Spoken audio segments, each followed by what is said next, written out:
Michael, we are counting down to finally potential U.S. spot Bitcoin ETF approval and potentially conversion of GBTC from a trust into a physically backed ETF. So I want to start here with fees because GBTC, of course, charges 2%. We haven't seen fees from all the other applicants at this point, but we do know that ARK and 21 Shares, they have an 80 basis point fee on their application. Now, you've said many times that you will lower fees if converted. Can you give us any idea here of what that fee will be? Well, I'll tell you again, we will lower fees upon conversion. I feel like as optimistic as I've ever been about getting closer and closer to the GBTC uplisting based on the conversations we've been having with the staff around the mechanics that underpin spot Bitcoin ETFs. But we will have to wait until we get all the regulatory approvals before announcing what that new fee will be. Can you give us any sort of range here? Are we talking below 1%, above 1%? You'll have to invite me back on the show and I'll tell you. And you said that that will apply at conversion. So that, I take it to mean, will apply at launch, that lowered fee. Yeah, the first day that we see GBTC uplisted to the New York Stock Exchange as a spot Bitcoin ETF should carry that new lower fee.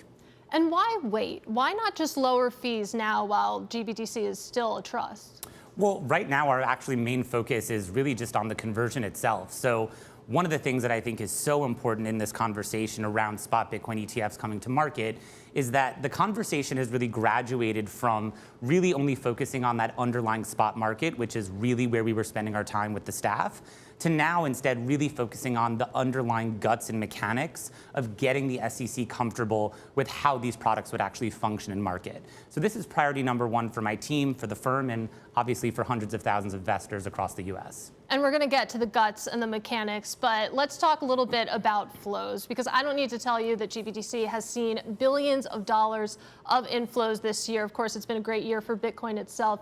JP Morgan, in a recent research report, wrote that speculation that GBTC will actually convert into an ETF, that's fueled a lot of this inflow. And as a result, $2.7 billion could exit after the fact as investors take profit. So that's the JP Morgan view. What's your response? So my view and my team's view is that the arrival of GBTC as a uplisted spot Bitcoin ETF, as well as spot Bitcoin ETFs more generally, is actually the beginning of an opportunity for the advised wealth market in the United States.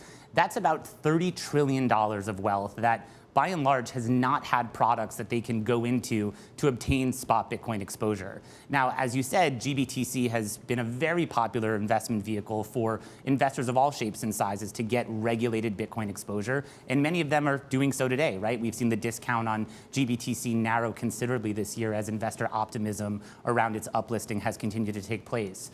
But I think for us, we certainly see that there's a lot of pent-up demand in that advised community, and we do think that GBTC, as well as other products, will actually experience a lot of that inflow upon conversion, upon uplisting. Are you preparing, though, for the possibility that the JP Morgan hypothetical scenario plays out and you do see substantial inflows after conversion? Well, it's actually been a scenario we've been long prepared for. There are multiple multiple Bitcoin futures ETFs on the market, and we've been prepared for a world in which there are multiple spot Bitcoin products on the market. Ultimately, I do think investors should have choice when it comes to that. And the differentiators that I already know will be in play for GBTC are its 10-year track record, its billions and billions of dollars of size, and certainly its liquidity, right? There's hundreds of millions of dollars trading in GBTC already every single day. And let's talk about Timeline, because that's what everyone is wondering about. Their market consensus seems to be that the SEC will go with a common clock approach, that it'll approve and allow all of the pending applications to list on the same day. There's also speculation that GBTC, it might not actually convert on that same day. What do you think is behind that speculation? Well, I think the SEC now has, certainly on the heels of our court decision earlier this summer, where the DC Circuit actually ruled that the SEC was acting arbitrarily and capriciously, I think that the SEC should and does in fact want to create an even playing field. And so we've publicly been advocates of the fact that when the commission is ready to give the requisite approvals for spot products to come to market, that it should be done all at once. The issuers who are operationally ready to launch their products should come out the gate all at once. And I'm certainly proud to share with you, the Grayscale team has been operationally ready to uplist GBTC for a long time now. Is there a possibility, though, that GBTC is on a different timeline from these other issuers and that the SEC, unlike a fresh application, doesn't necessarily have a deadline when it comes to the conversion? Well, you're seeing actually already that the 19B4 application that we filed back in 2021, which was subsequently denied and has since been vacated by the court, is actually very much still alive and well. You're seeing the recent meetings we've had with the SEC be added to that comment file. You're seeing public investors, academics, also adding comments to that file. So I don't believe that there's necessarily a different timeline here. And again, really thinking about that even playing field that the SEC wants to have. Plus, it would put them in a terrible spot if they were to disadvantage the hundreds of thousands of investors in GBTC thinking about other products coming to market before it. All right, Michael, we promised guts, so let's get into the plumbing here, because the current buzz is all about cash versus in-kind redemptions. And it seems to be the current market narrative is that the SEC would prefer cash since it would keep the brokers away from actually handling Bitcoin. It seems like you and other issuers have been pushing for in-kind, just taking a look at some of these meeting memos with the SEC.